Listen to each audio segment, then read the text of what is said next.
Iniimbestigahan naman ngayon ang 6 na miyembro ng Manila Police District matapos na ireklamo ng pambubugbog ng 2 construction worker. Saksi si Emil Sumangil, exclusive. Sabog ang kaliwang kilay at putok ang labi ng construction worker na ito. Nang makausap ko kanina, ang dahilan, pambubugbog umano sa kanya at isa pang kasama ng 6 na pulis Maynila. Nangyari raw yan nang mapadaan sila sa pwesto ng mga pulis na nakasibilyan sa gilid ng bar na ito sa Malate area alas 7 ng umaga kahapon. Sinita raw sila ng mga pulis at pinagbintangang magnanakaw ng tanso. Hindi mo na ako ginalang sa tapat ng mga kasamahan ko Sabi ng gano'n, dinibdiban mo ako. Pagkatapos, siniko naman siya. Pumutok yung labi ko. Tinakpan ko gano'n. Sinabi niya sa akin, huwag mo kong artiyan, tanggalin mo yung kamay mo.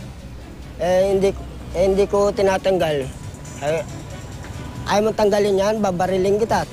At hindi pa raw nakontento. Pilit niya rin po pinasusubo sa akin yung baril.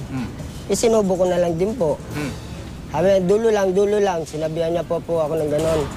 Inabangan namin sa formation kanina pero hindi nagpakita ang mga inireklamong pulis na sina PO3 John Labrador, PO2 Jimmy Torrio at PO2 Mark Martinez na umano'y nanutok ng baril.